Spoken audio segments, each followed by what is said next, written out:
Hello everyone, welcome to educational hub YouTube channel. तो दोस्तों, जैसे कि आप सभी को पता है कि रीट के फॉर्म 2021 में आए थे। जो वैकेंसी स्पेशल एजुकेटर की आई थी 1000, जिसमें 500 थी पीआईटी लेवल की और 500 थी टीजीटी लेवल की। अब दोस्तों, यहाँ पर एक सवाल ये आ रहा था पीआईटी लेवल पर कि क्या जिन लोगों ने डिप्लोमा इन स्पेशल एजुकेशन किया हुआ है वो जनरल टीचर के लिए एलिजिबल है या नहीं। तो अभी कल की ही न्यूज़ है कि जोधपुर हाई कोर्ट ने ये माना है कि भाई जो स्पेशल एजुकेटर हैं वो जनरल टीचर के लिए एलिजिबल नहीं है, यानी कि सामान्य शिक्षक जो हैं वो जो उनकी जो भर्ती है उसमें सामान्य शिक्षक ही अप्लाई कर पाएंगे और विशेष शिक्षक जो है वो अपनी विशेष शिक्षकों की जो 500 भर्ती है उसी के लिए अप्लाई कर सकते हैं। दोस्तों, ये काफ़ी असमंजस की स्थिति पैदा हो गई, क्योंकि काफ़ी लोगों को लगा था ये कि भाई अगर उन लोगों ने डिप्लोमा इन स्पेशल एजुकेशन कर लिया है तो वो जनरल टीचर के लिए भी एलिजिबल हो जाते हैं। अब दोस्तों, उस पर काफ़ी सारे कमेंट इस तरह से आ रहे हैं कि भाई ये तो गलत हुआ। एनसीटी तो ये गाइडलाइन ये निर्देश देता है, ये गाइडलाइन एनसीटी की ये गाइडलाइन ये बताती है कि भाई जो स्पेशल एजुकेटर है वो जनरल टीचर बन सकते हैं, बिल्कुल बन सकते हैं। बट यहाँ पर मैं कुछ क्लैरिफिकेशन आपको दे रहा हूँ। एक सवाल आप सभी के मन में ये आएगा कि जो झारखंड में वैकेंसी आएगी या यूपी में वैकेंसी आएगी या दिल्ली में वैकेंसी आती है तो क्या उसके अंदर स्पेशल एजुकेटर को जनरल टीचर माना जाएगा या नहीं माना जाएगा। तो इसी की कड़ी में पहला सवाल ये है कि भाई इस सवाल का अभी कोई जवाब नहीं है। जब भी ये वैकेंसी आती है तो इनका जो एडवर्टाइजमेंट नोटिस होता है उसके अंदर जो रिक्रूटमेंट रूल होते हैं, जो भी एलिजिबिलिटी क्राइटेरिया होता है उसके अंदर साफ साफ मेंशन होता है कि भाई कौन कौन लोग एलिजिबल हैं, कौन कौन लोग नहीं हैं। अब मैं आपको एक एग्जांपल देता हूँ दिल्ली का। दिल्ली के अंदर 2 डिपार्टमेंट है, डीओई और एमसीडी, डायरेक्टरेट ऑफ एजुकेशन, जो सीधा केजरीवाल सरकार की अंडर में आते हैं डीओई के स्कूल, और एमसीडी जिसमें अभी बीजेपी की गवर्नमेंट है। तो दोस्तों, जो डीओई के स्कूल है वो है फर्स्ट से लेकर 12 तक। जो एमसीडी के प्राइमरी स्कूल है वो है फर्स्ट से लेकर 5th तक। तो अब यहाँ पर बात आती है कि भाई अभी तक डीओई में स्पेशल एजुकेटर की कोई भी वैकेंसी नहीं आई है। 450 जो वैकेंसी आने वाली है वो डीओई डिपार्टमेंट में ही आने वाली है। जैसे कि मैं काफ़ी टाइम से वीडियो बना रहा हूँ, हो सकता है कि 4-5 महीने में वो जो है वैकेंसी आ जाए। तो अभी तक नहीं आई है। तो क्या होता था, डीओई डिपार्टमेंट की बात कर रहा हूँ मैं। डीओई में जब जनरल टीचर की वैकेंसी आती थी, प्राइमरी टीचर की वैकेंसी आती थी, असिस्टेंट प्राइमरी टीचर की भी 4000 है, 3000 है, 3500 है, तो उसके अंदर स्पेशल एजुकेटर के लिए एलिजिबिलिटी क्राइटेरिया दे दिया जाता था कि वो भी अप्लाई कर सकते हैं। अब यहाँ पर हम बात कर लेते हैं एमसीडी में।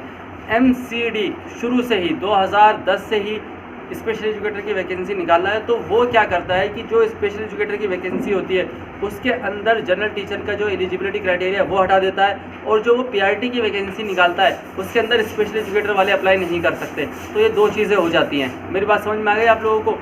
एमसीडी क्योंकि सेपरेट वैकेंसी निकालता है, स्पेशल एजुकेटर की अलग और प्राइमरी टीचर की अलग।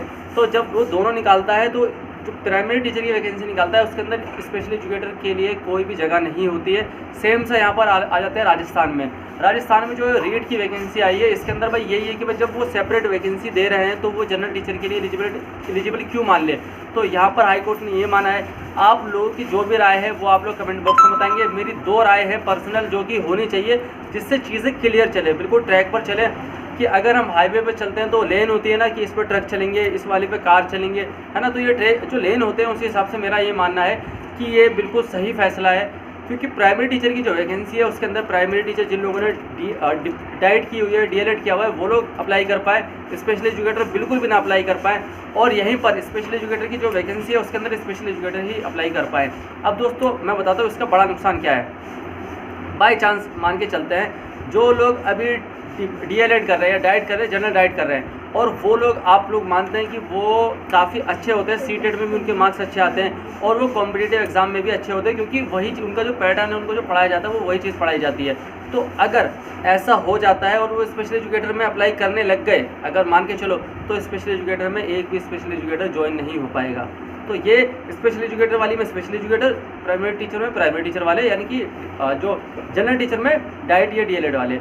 अब यहाँ पर दूसरी बात मेरी पर्सनल राय है कि भाई जैसे कि प्राइमरी टीचर के लिए प्राइमरी टीचर के लिए जिन लोगों ने डीएड डाइट वगैरह की है वही लोग अप्लाई कर पाए, बीएड शामिल ना किया जाए। मैं बीएड के हक में नहीं हूँ। जो प्राइमरी की वैकेंसी आती है उसमें बीएड को शामिल नहीं किया जाए, ये मेरा पॉइंट है। भाई जो बीएड की वैकेंसी है उसमें बीएड वाले अप्लाई करें, जो डीएड की वैकेंसी है उसमें डीएड वाले अप्लाई करें, जो डाइट वाली या डीएलएड वाली वैकेंसी है उसमें डीएलएड वाले अप्लाई करें। ये मेरा अपना तर्क है, क्योंकि इससे क्या होता है, कोर्ट केस चलता है, मामला फंस जाता है। कुछ लोग ऐसे होते हैं जिनका क्वालिफाई हो जाता है तो वो सोचते हैं क्यों ना इसी में अवसर हो जाए।